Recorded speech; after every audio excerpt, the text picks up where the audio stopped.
Hello beer tubers and welcome to another beer review with me, Peter, the master of hoppers. Today checking out some more wild ale from Tommie Sjef in the Netherlands. And this is one of the exclusives we got from the Lily membership. And this is Misto. So this is his highest grape intensity in any wild ale. And it's a quite special one because it's used different maceration techniques, and it actually also has natural wine in it. So he made his own natural wine. That's part of that in here. And then, it's a combination of both white and red grapes. So it's got Olasz Rizling grapes, Cabernet Sauvignon grapes, and Merlot grapes. I think it was aged in oak barrels too, most of it. I mean, it's just a high grape intensity in this one. That's the big deal. So it's very close to the wine world. It's one of these like wild ale meets natural wine type beers where the intensity of grape flavor is almost on par with actually drinking natural wine. Something along those lines. I browsed the information we got in an email a while back while I was cooking, because I'm going to be pairing this with some Côte de Boeuf dry aged. I think will be really good bone and ribeye.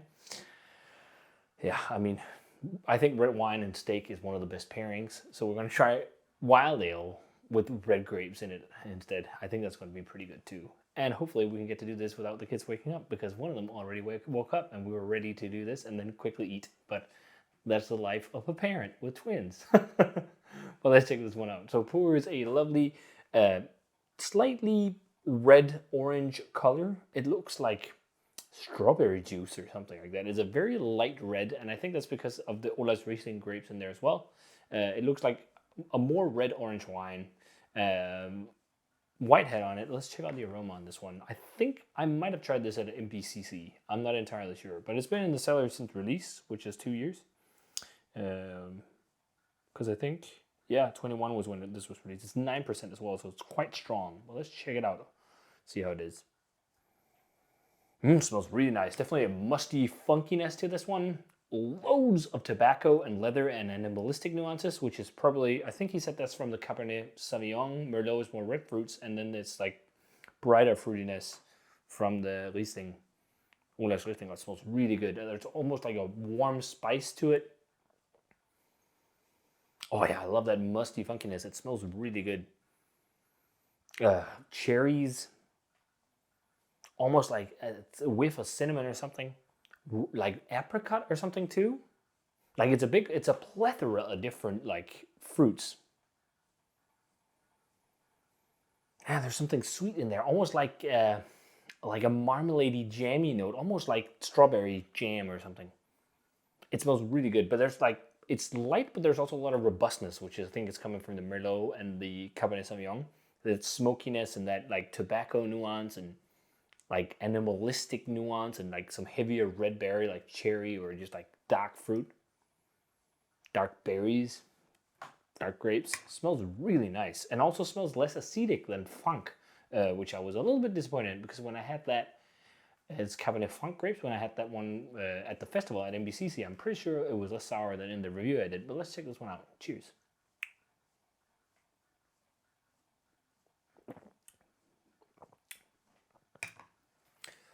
I was thinking, what should I do with my other bottle?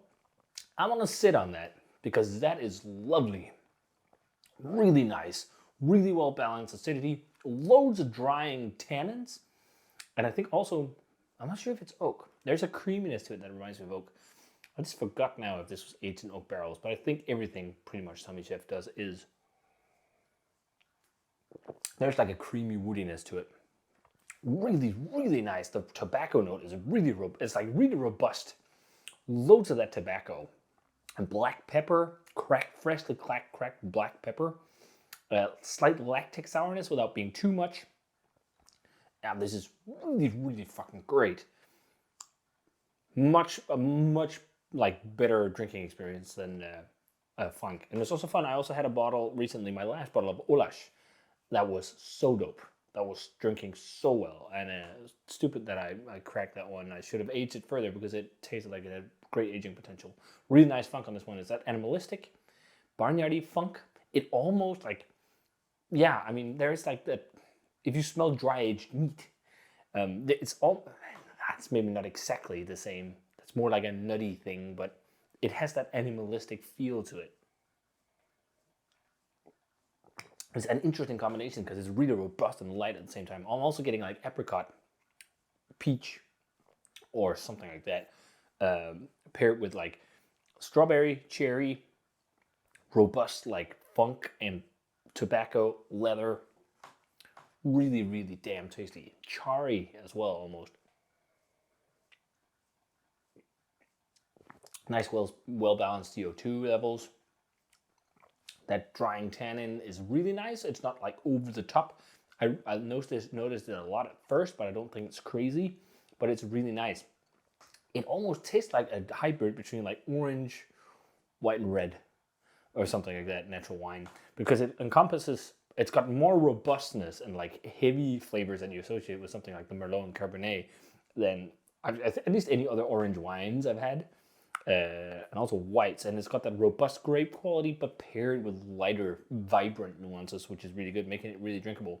I actually think this will pair really well with the dry age steak, the Côte de Boeuf. Oh man, I'm so glad this one's really good because I was a bit disappointed in Frank. It was nice, but it was just way too sour. This has a really nice, palatable acidity.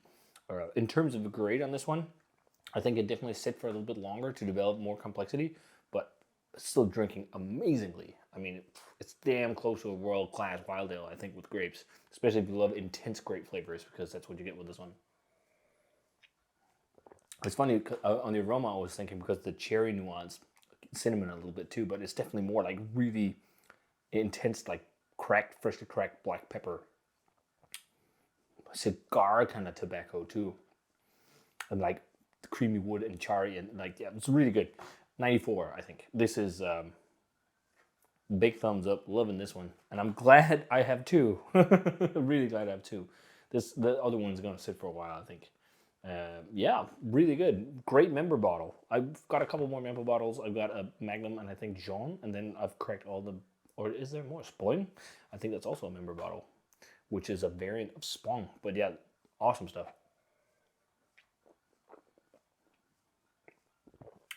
Almost like a touch of caramel like initially, which is probably malt or something. I don't know. There's like a creaminess, toffee or like initially, and then it's just burst into all this fruit and whatnot. Really good. 94.